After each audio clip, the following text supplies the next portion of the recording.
System. ஆமாவா? இது வரைக்கும் கிளாரிட்டி இருக்கு. Next, after 15th century. After 15th century. After 15th century இங்க தான் நமக்கு இன்ட்ரெஸ்டிங். இங்க தான் இன்ட்ரெஸ்டிங்கா நம்ம ஒன்று ஸ்டார்ட் ஆகும். என்னன்னா, a person from Italy. Italy அப்படின்ற ஊர்ல இருந்து ஒரு பர்சன் வந்தாரு. அந்த பர்சன் பேர் தான் Luca Fra Pacioli. Luca Fra Pacioli. Before 15th century நமக்கு தெரியும்.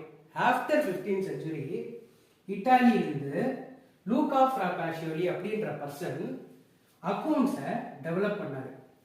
என்ன டெவலப் பண்ணார் அக்கவுண்ட்ஸ்ல?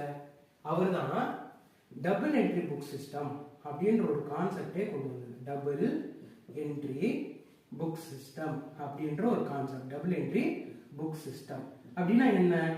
அதுல கட்டாயமா ஒரு டெபிட் இருக்கும், ஒரு கிரெடிட் இருக்கும். ஒரு டெபிட் இருக்கும், ஒரு கிரெடிட் இருக்கும். அதான் என்னது? Double entry book system.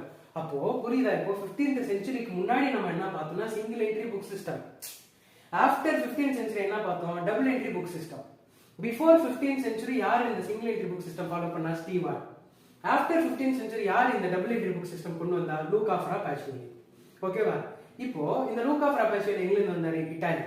So totally எத்தனை சிஸ்டம்ஸ் ஆஃப் அக்கவுண்டிங் இருக்குன்னா 2 systems of accounting, single entry book system and double entry book system. So first இது வரைக்கும் உங்களுக்கு கிளாரிட்டி இருக்கு அப்படின்னு நான் நினைக்கிறேன்ப்பா. போக போக போக ஒன்று நம்ம அப்படியே கான்செப்ட்ஸ்குள்ள போவோம். ஃபர்ஸ்ட் இது வரைக்கும் ஒரு நியூ நோட் புக் எடுத்துக்கோங்க. ஃபர்ஸ்ட் நீங்க இப்போ கிளாஸ்க்குள்ள உட்காருவீங்கல்ல, இப்போ யூடியூப் நம்ம என்ன ஒரு சேனல் பார்க்குறோம், எந்த யூடியூப் நம்ம பார்க்குறோம், இப்போ லேர்ன் பண்ண ஆரம்பிக்கிறோம் அப்படின்னா கூட நீங்க இப்போ இனியிலேருந்து நம்ம கண்டினியூஸா இந்த சேனல்ல வீடியோ போட போறோம். ஸோ நீங்கள் கண்டினியூஸாக இந்த வீடியோஸ் பார்த்தாலே போதும், நீங்கள் நல்ல அக்கௌண்ட்ஸில் சூப்பராக மார்க் எடுக்கலாம். ஏன்னா நான் இங்கே பார்க்குறேன் ஸ்டூடெண்ட்ஸ் நிறைய பேர் hundreds and hundreds of students நான் டீச் பண்ணிருக்கேன்.